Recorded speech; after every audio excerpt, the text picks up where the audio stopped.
So I'm going to share my screen now. Just tell me whether you can see it. Okay. Can you see it? Can you see it? No, sir. We can see it.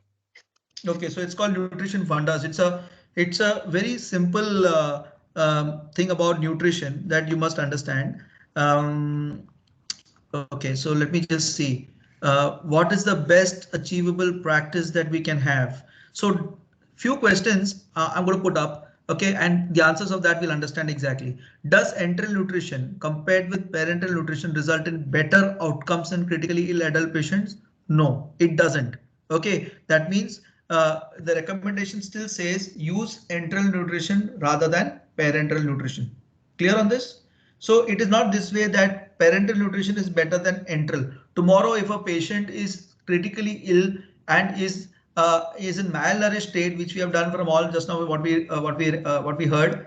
Okay, does enteral nutrition compare with? Does it make a real difference over there?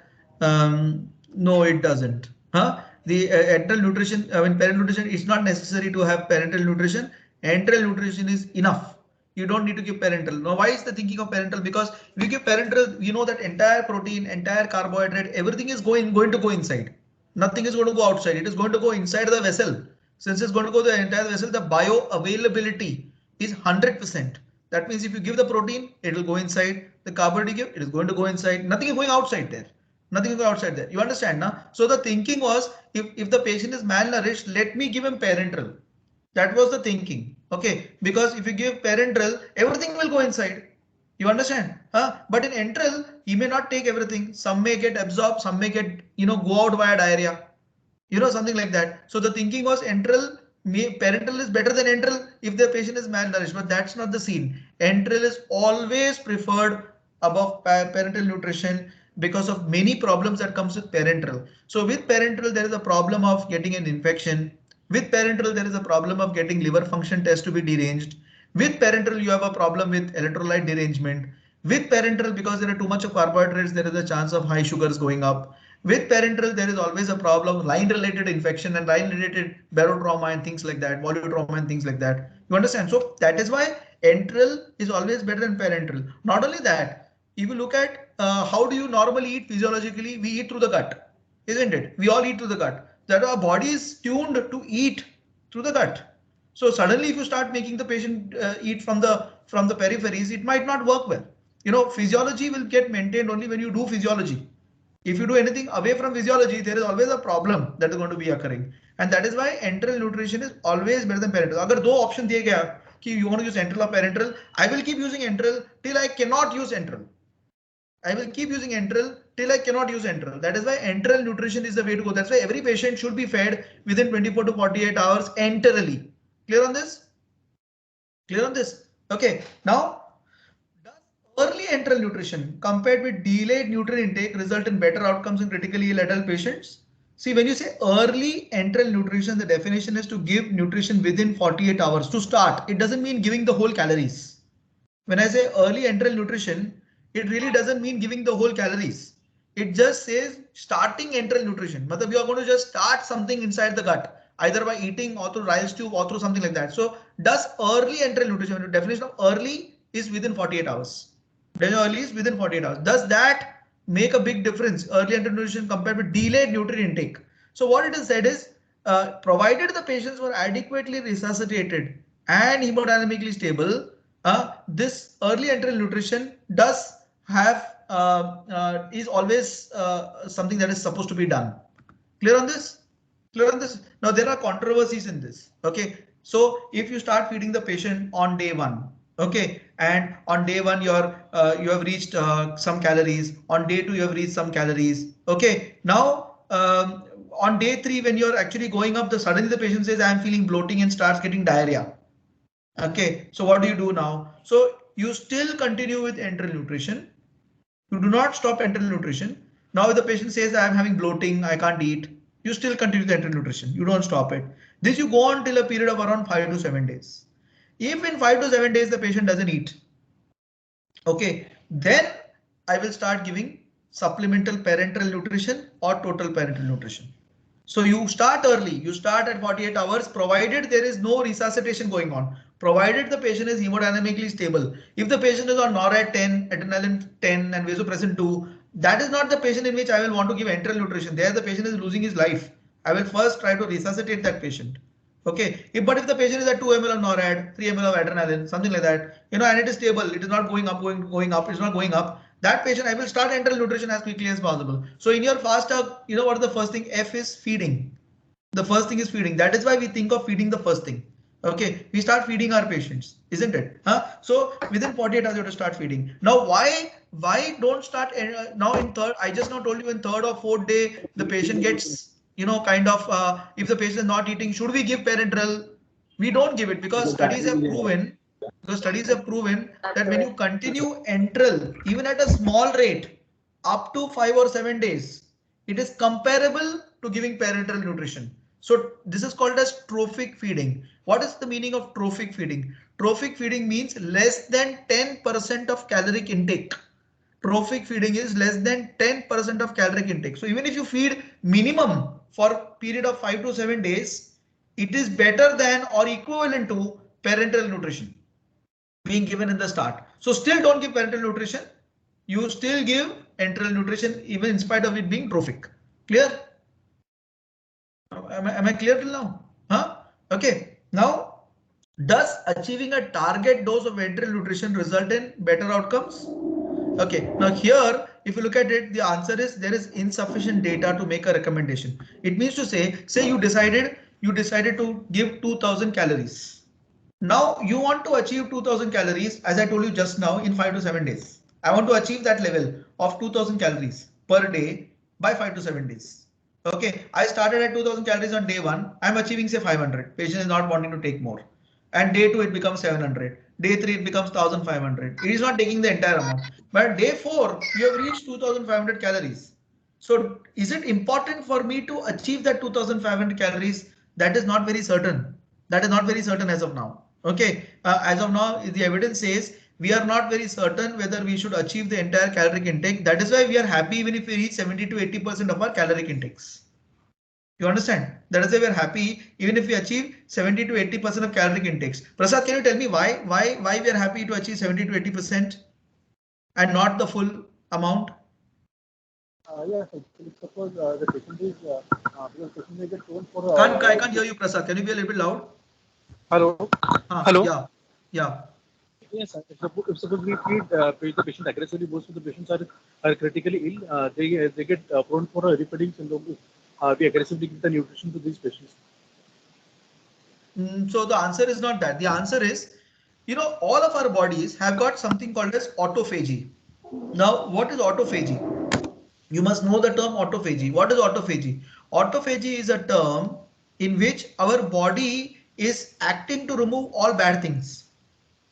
Autophagy is a term in which our body is removing all badness. That is called as autophagy. Auto means body himself is eating. Okay, so autophagy is removal of all bad things. Now this is a very important mechanism and a preventive mechanism of problems in our body. It's called as autophagy. What happens is if you feed completely, you shut off autophagy. You shut off autophagy. That means the body's, there are certain things that the body does to improve the body. You shut that off. You don't want to shut that off. What has been noticed is if you feed them 100%, you shut off autophagy.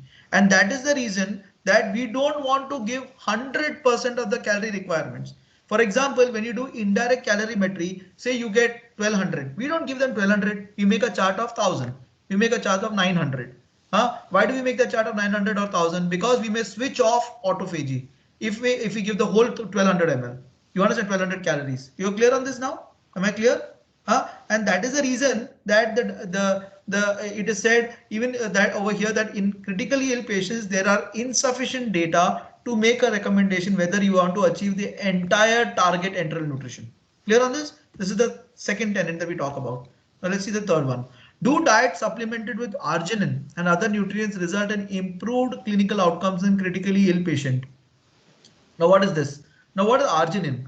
Arginine is something that is something that was initially being supplemented in nutrition. Okay, now what is arginine? Arginine is known to cause nitric oxide release. When it releases nitric oxide, what is going to happen? there is going to be vasodilatation. Nitric oxide release means more vasodilatation. If there is more vasodilatation means more blood flow. If there is more blood flow means more nutrients reaching, more absorption, more assimilation, everything is better.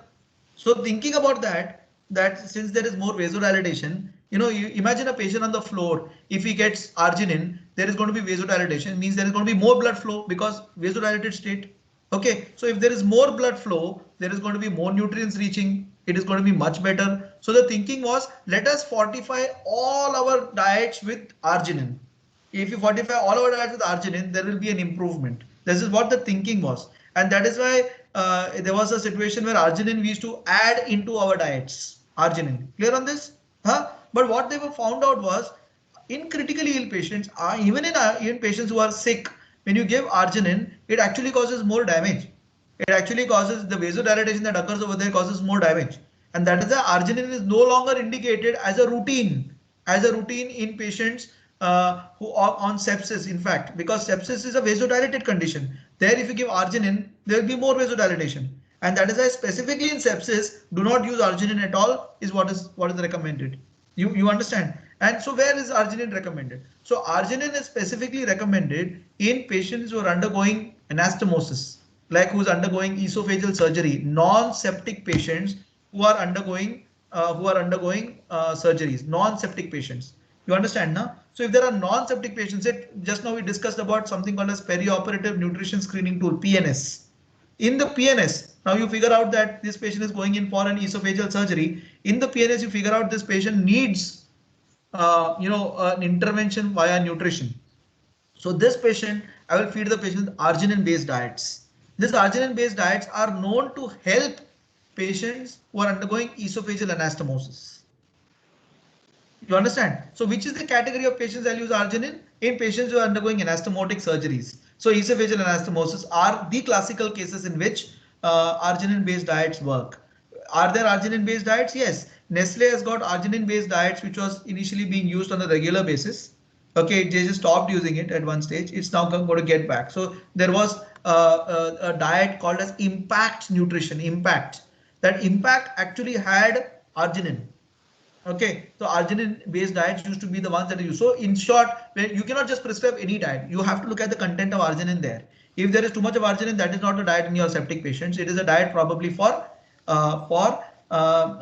patients who are undergoing surgeries. That is why if you look at the diet supplements arginine, they've got a potential harm associated in septic patient, and since it is specialized, there is increased cost, and that is why it is routinely not supposed to be used in critically ill patients. It is supposed to be used only in patients undergoing surgeries. Now, this is another thing. Use of enteral formula with fish oil result in improved outcomes in critically ill adult patients. Okay, so what happened was there was a trial that came out that looked at a fish oil regime called as Oxepa. Okay, there was a trial called as where looked at a fish oil regime called as Oxepa. Oxepa was a drug that we used to give in our patients in critically ill patients, thinking let's give fish oil, cod liver oil. All of us have this cod liver oil. I don't know what it was called, as a yellow thing which I used to swallow. I don't remember what it is. Okay, so we used to have these oil kind of things which people used to say is very good because it has got omega-3 fatty versus omega-6 fatty acid. It gives a very good proportion of omega-3 fatty acid, omega-6 fatty acids, which may help in reducing inflammation. So think, since it is reducing inflammation, maybe we should use it everywhere in critically ill, because critically ill patients have got of inflammation. That was the thinking. That is why way back we used to use fish oils for mostly every patient that underwent ARDS. So if you look at it, fish oils, borage oils, and antioxidants should be considered in patients with ARDS was what was recommended. So that fish oil is in nutrition is called as Oxepa. It is available. Okay. However, what we have noticed was there was a trial that came out 4 or 5 years back. I mean, this slide that I prepared was 10 years back. So the slide 4 or 5 years back, there was a trial that came out called as Eden Omega trial. Okay, Eden Omega trial. The Eden Omega trial actually looked at patients on ARDS where they gave these Oxepa, omega-3 fatty acid, omega-6 fatty acids. Okay, and what they found out was it doesn't cause a change in mortality or ARDS benefits. That is why no longer we are using Oxepa for patients on ARDS. Clear on this? Clear on this? So though this slide actually says use it in ARDS, this slide is prepared almost 15 years back, 10 years back, probably 12 years back. Now at this moment, we do not prescribe Oxepa, or for others will be using it on all patients of ARDS. In COVID, we are not using it. We are not using it because of the fact that there was a trial called as Eden Omega, which actually said it doesn't prove beneficial. Okay, so no longer are we using fish oils and borage oils in our patients. Now, this is another very important subject. Compared with standard care, does glutamine supplemented enteral nutrition result in improved clinical outcomes in critically ill patients? Now, glutamine is a conditionally essential amino acid. See, when you did biochemistry, you talked about alanine, phenylalanine, leucine, lysine. These are things that were there in essential amino acids. Glutamine is a conditionally essential amino acids which are produced in the enterocytes. What it was said was glutamine per se kicks into play when the patient is acutely stressed. Okay, and that is why it's called conditionally essential.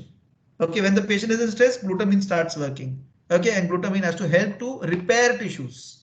It helps to repair tissues. That is why glutamine was something that was supposed to be used. But what happened was, and it was at that time for trauma and for burns, glutamine was the way to do it.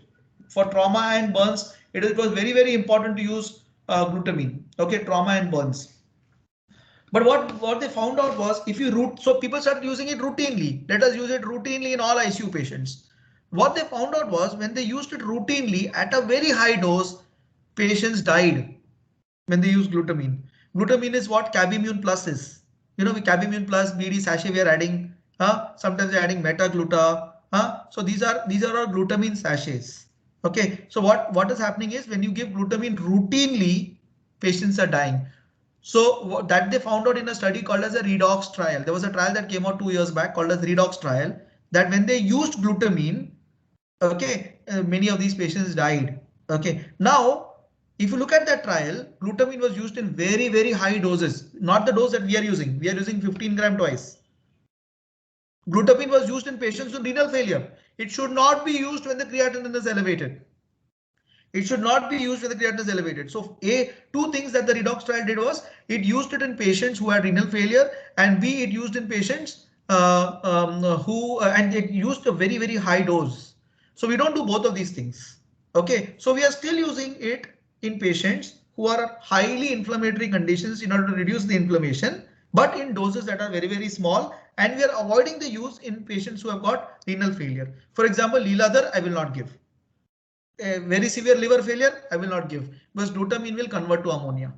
Okay, so very severe renal failure, very severe liver failure, I will not use glutamine. But most of our other inflammatory conditions, we will try to use glutamine, and that is what we've been using for patients of COVID. Okay, now this is another very important thing. Does the use of peptide-based enteral formula compare with whole protein formula? Now, what is peptide-based enteral formula? Prasad, what is peptide-based enteral formula?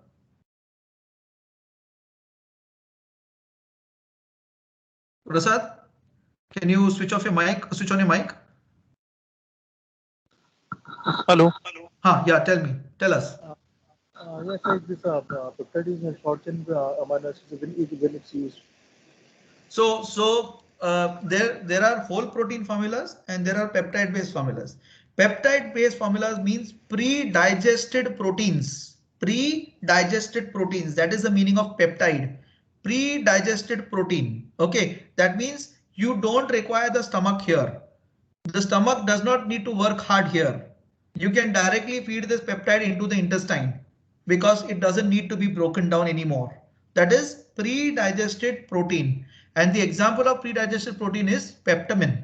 What we're using as peptamen is a pre-digested peptide-based protein. Or the rest of all like Fresubin, like Cabi Plus and all these things, resource dialysis, resource hepatic, you've seen all those things coming in. That is all whole protein based formulae. That is all whole protein based formulae. Now, is peptide based formula, logically it feels that okay, the stomach will not be stressed. Logically it feels that the body will not be under stress because it's already peptide, already pre-digested. But is there a clear benefit of peptide based formulas over whole protein formulas? No, there is no clear benefit. Recent studies have gone on to say that when you're going to use a volume based protocol, When you say volume-based protocol means you are using this, you are increasing you are trying to achieve targets faster. Peptides may work.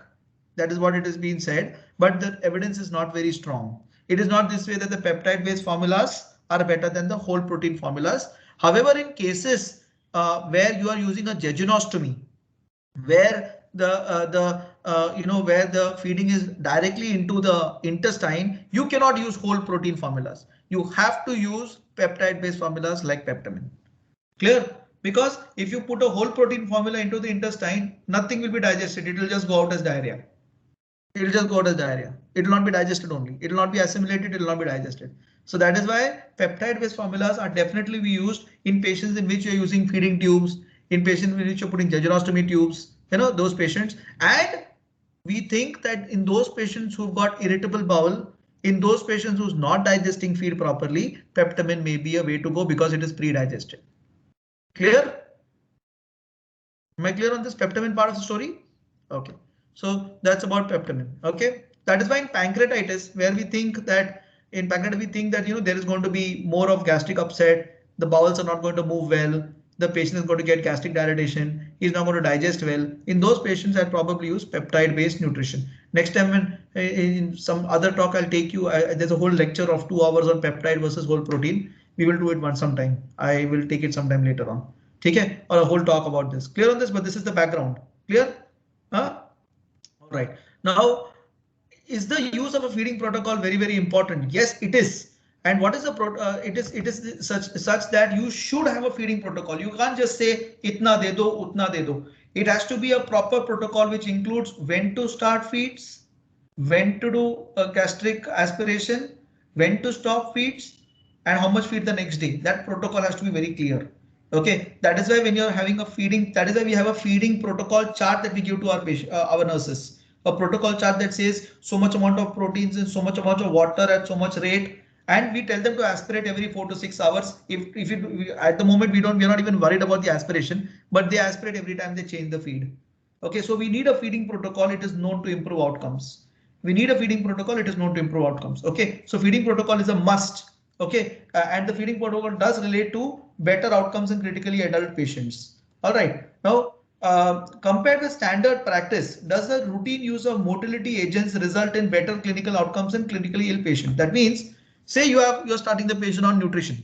Okay, now when you start the patient nutrition, there are going to be 2 outcomes. One outcome is the patient is going to take the feed in properly, digest it, and then and absorb the entire proteins. The other part is the patient is taking the nutrition, but now developing vomiting, is developing gastric distension. So these are the two possibilities that are going to occur, isn't it? Either it is going to go into a situation where he's intolerant, or is going to be very well tolerant. So because our patients are critically ill, the chances of intolerance are higher. Because he's critically ill, you and me, when we get ill, we don't like to eat, right? It's a body's mechanism. We don't try to eat. Okay, and if we try to eat also, we feel full fast. We don't. Have you anytime had like a dog when you're having cold, cough, fever? You don't do that, right? You normally don't eat. And at that moment, if you try to feed the patient, there is a chance of intolerance. So what the critically ill patients have got higher intolerance, and that is the reason that people thought, let us give everybody 2 motility agents. Which are the 2 motility agents? Perinom 10 milligrams and erythromycin 500 milligrams. These are the 2 motility agents. Perinom will cause movement of the intestine, and erythromycin will act on motilin receptors, causing more movement of intestines. Clear on this? Erythromycin is actually a prokinetic agent, which is actually an antibiotic, which will help in prokinesis because it acts on motilin receptors. Okay, so should we give this to all our patients? Was the question. Should we give it to all our patients? So the answer is no. You don't need to give it as a routine. You don't need to give it as a routine. It could be considered though. It could be considered whenever there is a increase in the gastric residual volumes. So for example, after 5 hours, if the nurse comes and tells you 200 ml aspirate aa raha hai, don't stop the feed. Don't stop the feed. Continue the feed, but you add erythromycin and metoclopramide together. Clear on this? It is not to be given as a routine. Don't give it to every patient, but give it to that patient who has excess gastric residual volumes and give both together. give metoclopramide as well as erythromycin to this patient. Clear on this? So if the nurse comes and tells you, sir, aspirate किया 200 ml आ गया, what will you tell? ठीक है, उसको वापस दे दो patient के अंदर, continue the feed और metoclopramide और erythromycin ऐड कर दो. Clear on this? These are motility agents. This is what it says. According to the systematic review of literature in critically ill patients who experience feed intolerance, the use of metoclopramide as a motility agent should be considered, not otherwise, not routinely. All right. Now the other talk is, since now we want the patient to somehow absorb it. We want the patient to somehow absorb whatever we are giving. We are giving, but patient should absorb. So the best absorption and best motility is always the intestine. Okay, if there is intolerance, the intolerance is gastric intolerance. You don't have intestinal intolerance. Your motility of your stomach may come down, but motility of your intestine will not come down. 99% of the times, motility of your intestine will not come down. Clear on this? So if the patient is having excess gastric intolerance, the next step is you give Motilin and erythromycin. Erythromycin and metoclopramide. Now, in spite of metoclopramide and erythromycin, if the patient is still having intolerance, the next step is what? We try to feed directly into the jejunum, and that is via a feeding tube. That is via a feeding tube or doing a feeding jejunostomy. Clear on this? We directly feed into them. So the first step is trying to feed. Second day, third day, fourth day, there is intolerance. You start metoclopramide, you start erythromycin. Still there is feed intolerance. Now you call the GI people and tell them to put a feeding tube for us. So that means we have waited for 4 to 5 days before we have put a GI tube in. Isn't it? So the thinking was, why don't we first only put the GI tube? If we first only put the GI tube, we don't have to wait on it. It'll anyways work very well. So let us put it in all critically ill patients. That was the thinking. Okay, that was the thinking. So let us put it in all critical patients because we know that the motility remains in the intestine. Clear on this? Are we clear? So they did a trial to understand. So the question is, does enteral feeding via the small bowel, that is via feeding tube, compare with gastric feeding, result in better outcomes in critically adult patient? No. Okay, no. But what they found out was in those patients who were actually brain trauma patients, who had brain trauma, who had head injury, in those patients when we put a feeding tube through, they had better outcomes as compared to others.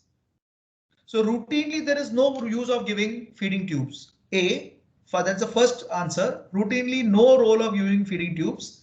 And B, if you want to put a feeding tube, the only case in which a feeding tube might affect outcomes is head injury patients. But you must understand, doing a feeding tube is not easy. You have to go to the GI lab. In the GI lab, they have to put the feeding tube. It is going to take a long time. But we know for certain that we are not getting so much of gastric intolerance, so we have no problem. That's why we are using Ryals tubes. Clear on this? You're understanding what I'm saying? Okay, so that's about enteral. Next is, do alteration in body position result in better outcomes? That we know. What is our first thing? Head end elevation. We know that. So you cannot keep the patient supine. You have to keep the head end elevated. We know that. So that is why this has been clearly said that head end elevation has to be there in patients in which you are feeding. You have to attempt the head end elevation. You can't keep the patient flat. So this is that is why we have it in the part of fast hug. In fast hug, feeding comes, H is head end elevation. Okay, so you should have head end elevated. There is no doubt about it. Okay, then does the use of PN, parenteral nutrition, in combination with enteral nutrition result in better outcomes in critically ill adult patient? Now what is this? So now, as I told you, when we started nutrition, we thought you start feeding on the day 1, patient is not achieving his targets. Day 2, 80% of targets, rather not targets, 80% of targets. Patient not achieving 80% of targets day 2.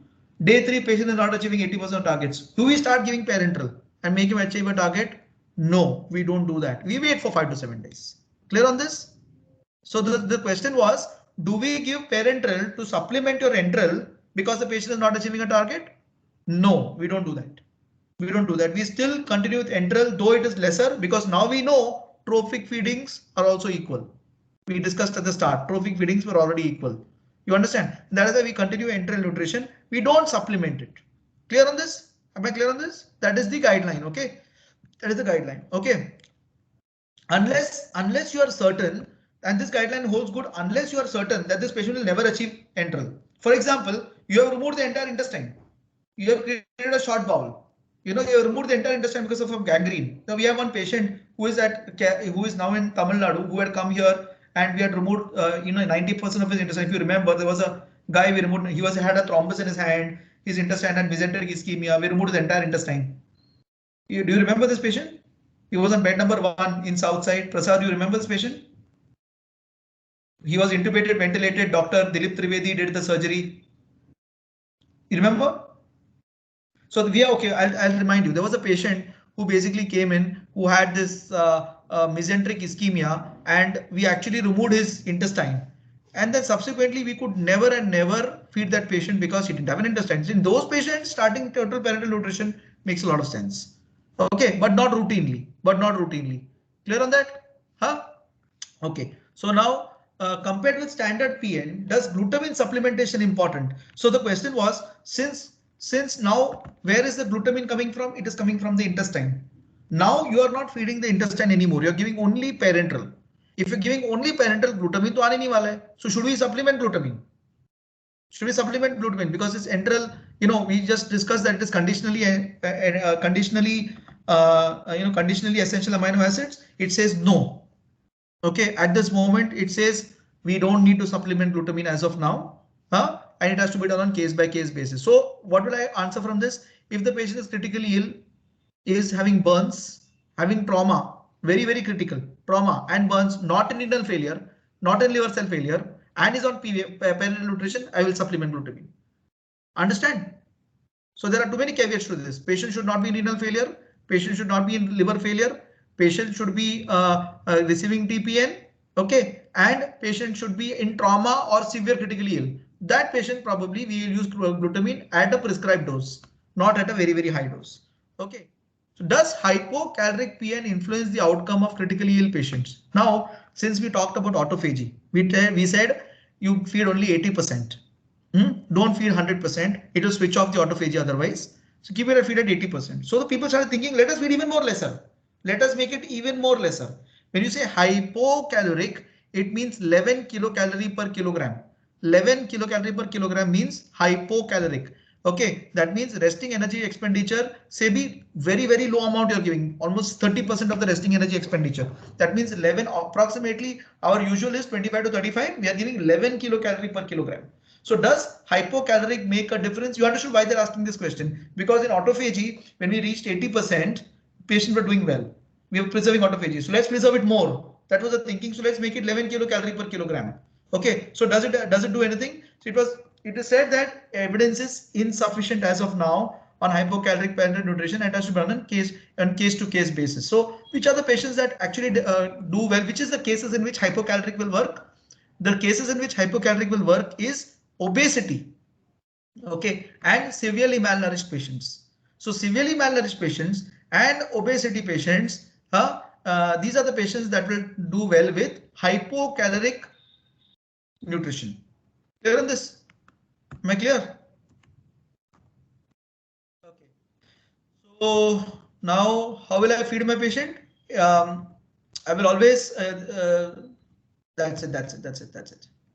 So these are the basic tenets of nutrition. Okay, basic tenets of enteral nutrition. There are more which we can do next time, but these are the basics. I hope you've understood the basics of enteral nutrition, basics of nutrition for that matter. These are the fundamentals of nutrition, which are basics. Okay, absolute basics.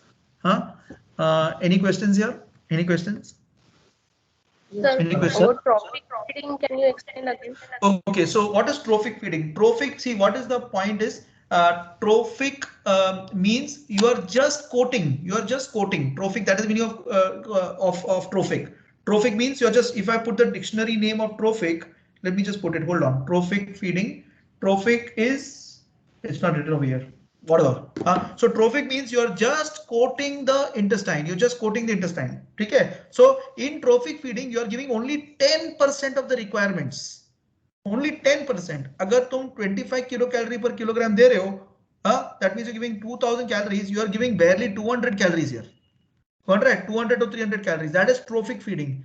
What has been said is trophic feeding is better than no feeding. Trophic feeding is better than no feeding. So irrespective of the patient, trophic feeding has to be on.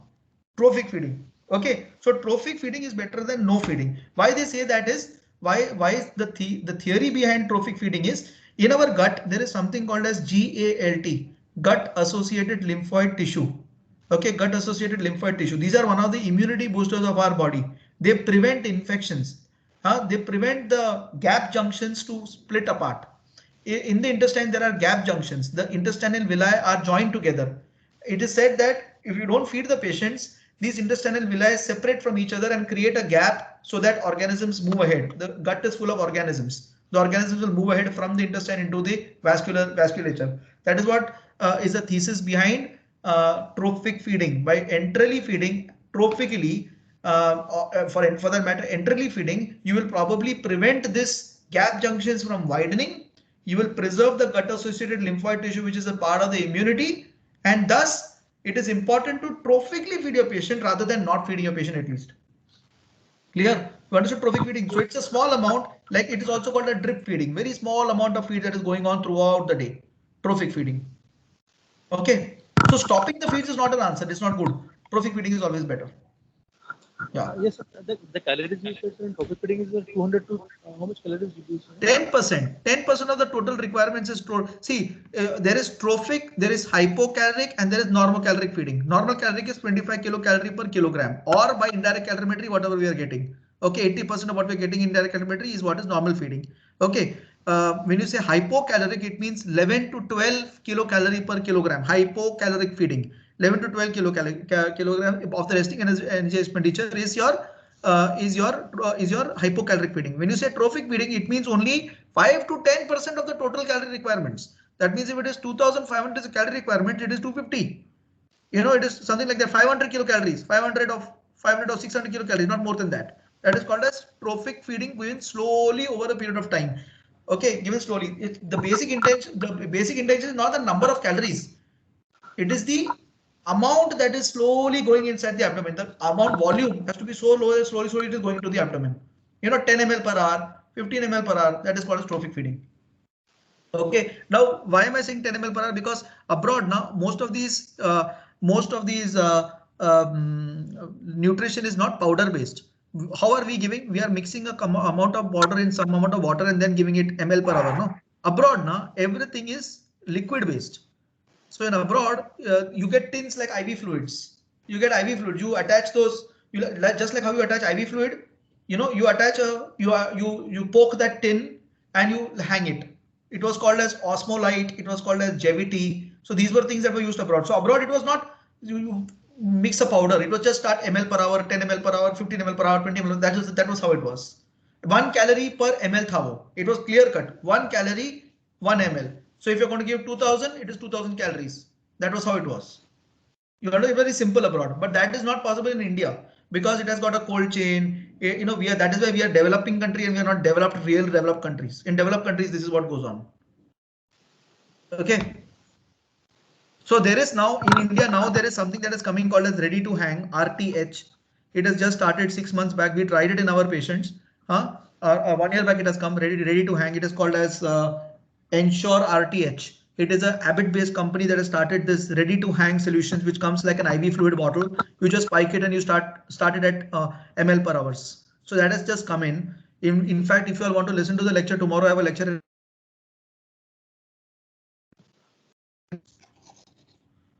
Tomorrow at I think 7 o'clock or 8 o'clock. I'll send you all the links.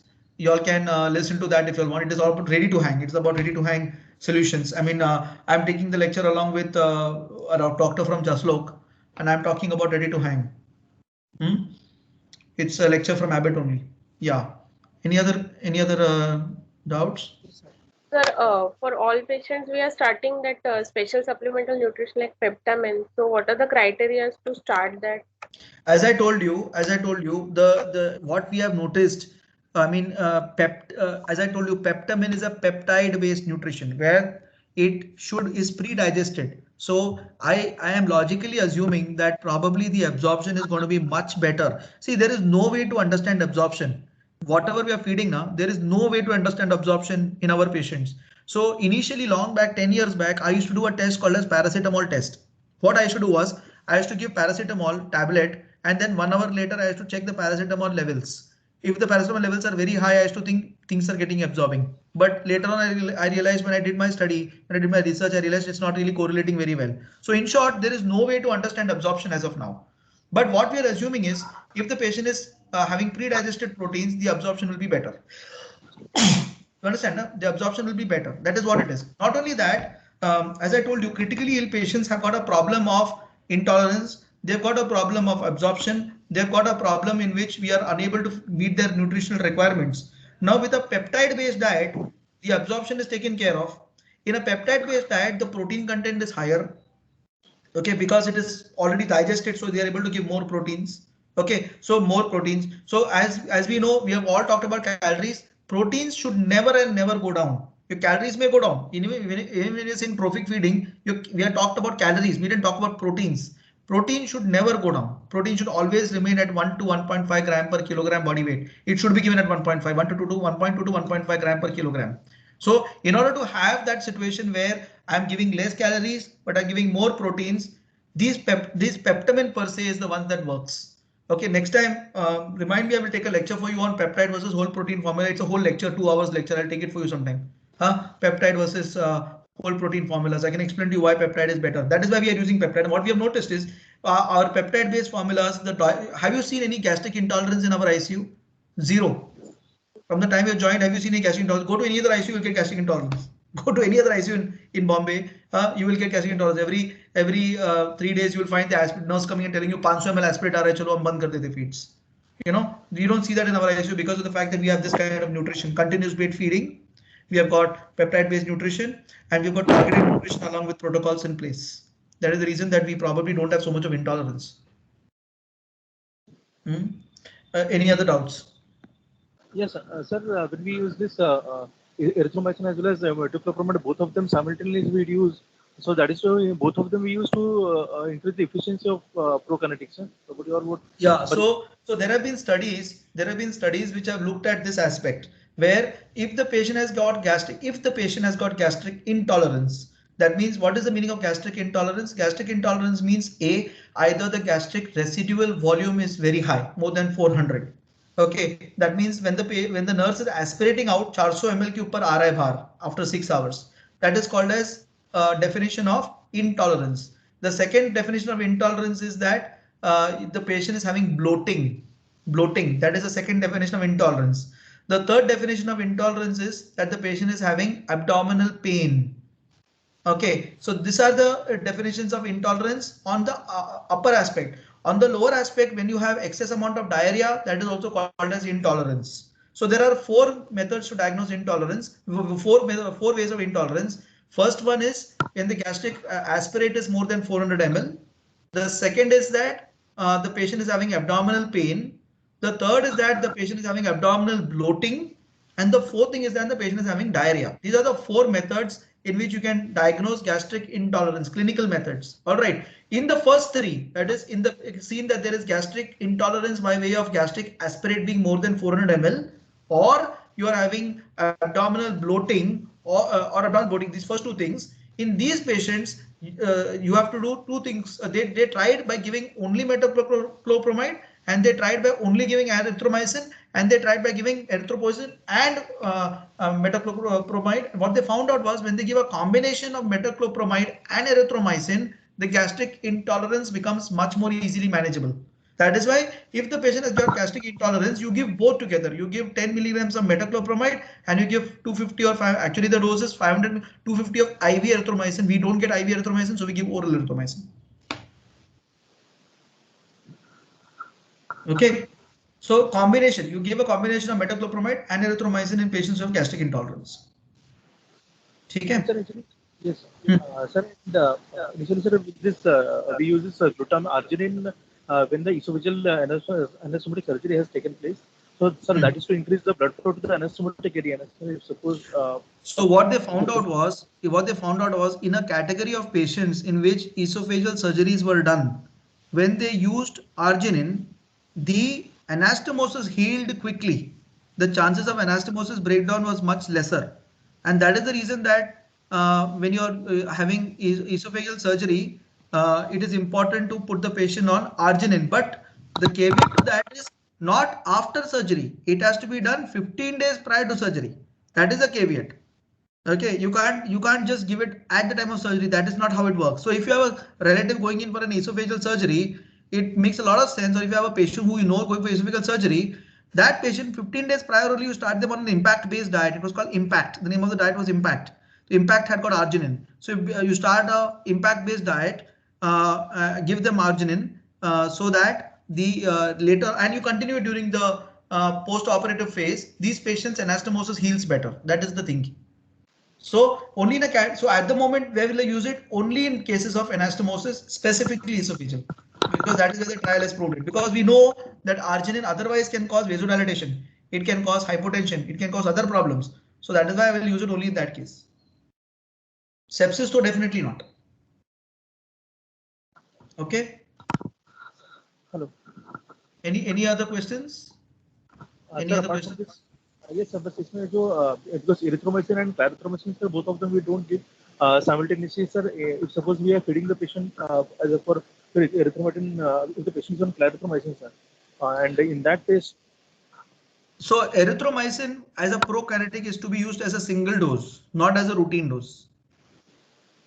Okay, so it's not a routine dose. You're not going to erythromycin BD. No, it's not like that. So if you have gastric intolerance, I will give 10 milligrams of metoclopramide. I will give 500 milligrams of erythromycin single dose. And then I will check my gastric residual aspirate. If my gastric residual volume is high, then I will stop my feed and I will put a feeding tube now. I will have to put a feeding tube now because now it's not going to work. So this is only a test of intolerance that can be averted by using a medication. So it's only a single dose. It's not a multiple dose. You understand? Now? So it doesn't. So that question of yours is now answered that you're not giving multiple doses at all. You're just giving a single dose. Clear? Any other questions? Nutrition. See, we in Raheja Hospital, we are the 11th in the world in the best nutritional practices. We have a certificate on this. Okay, we are the 11th in the world in best nutritional practices. In fact, it would have been even more high. We would have been second or first, actually speaking. But the point was the data didn't go properly. If the data would have gone properly, we would have been the first in the world actually, because our nutritional practices are the best in the world. With respect to indirect calorimetry, with respect to the things that we do. I just wanted to put that muscle mass also in place. Once you put that muscle mass in place, then we have got, we have already looked at assessment. We have looked at perfect delivery of nutrition, and we are also doing volume-based protocol by our iNutriment. These are the three important tenets to make it the best, actually. So we actually have a certificate that says that we have an honorable mention from the International Nutrition Society of the world. Okay, so we have to maintain that standard. That is very important. That is the reason that I wanted that nutrition to be now assessed by muscle mass. Unfortunately, the bloody COVID came in the middle, so we lost all that we could have done. We can still do it actually. Why don't you all continue doing it? Elizabeth and Kanchan, weight minus the weight, do the muscle mass. Minus the weight, do the muscle mass. But at least by muscle mass, we'll be able to trend what is happening in COVID. If we have even 100 patients that says what is happening to muscle mass, it becomes a super study, isn't it? It becomes a super study, and we can actually publish it saying that COVID patients have got a higher risk of now that you have 26, I think 30 odd patients you already have, isn't it? You have 30 odd patients that you've already looked at, right? Muscle mass, right? Now 23. 26. So why don't you look at another 26 COVID patients and look at whether muscle wasting is more in COVID patients? You understand? Can we have the bed in the ICU? Huh? Can we add that weighing bed in the ICU? Yeah, so we have the weighing bed there. No, we can take the weighing bed in. It's not there out. It's under nahi hai weighing bed. See. We'll see whether we have the weighing bed. We'll put the weighing bed inside, and if we can do that, if we can do that, it'll be a great study if we can do that. I mean, y'all think about it. If you want to do it, y'all can be the first authors of that. Actually, it'll be a great study. So, any other questions? So we'll end now. And next week, Thursday, we will look at Niharika's heparin in ICU. Kanchan will do low molecular heparin ICU. Elizabeth, you do warfarin in ICU. Warfarin, all about warfarin. So we are looking at anticoagulants, where Kanchan is looking at low molecular heparin. Niharika is looking at heparin. Already she is ready with that. And Elizabeth will be with warfarin in ICU. Huh? And Prasad, you look at aspirin, aspirin use, or for that matter, reversal of all these medicines in ICU. Yes, Okay, that means bleeding related with aspirin, bleeding related with heparin, bleeding related with low heparin. How do you reverse it? yes. How do you reverse it? So that's an important topic that you look at. But you should. I don't want anything apart from the management of, say there is Clexane and there's bleeding. What do you do? That is what. So aspirin and bleeding. What do you do? Clopidogrel bleeding. What do you do? Okay, we don't want what is aspirin and what is LMWH because that will be covered by everybody else. Okay. So next Thursday is very interesting, actually very interesting topic. We'll do it in next Thursday. We'll have fun on that topic at least. Okay. Okay, then we'll end for now. We finished 2.5 hours of a very long talk. I hope you've understood something in nutrition. Those slides now you take it from me. Okay, take those slides or I'll put it anyways on the website. Have a look at the website. You're all reading the website? You all should read the website. There are some important updates that I'm putting up. Please read it. I have put a very, very pertinent update on COVID and room construction. Please read it about COVID and room construction. It's very important for you to read it. Read it about what happens, whether it is airborne, not airborne. I've just written something about it. Read about how the room should be if you are dealing in COVID. Okay. Okay, then see you then. Bye-bye. Thank you. Thank you, sir. Bye. Bye-bye.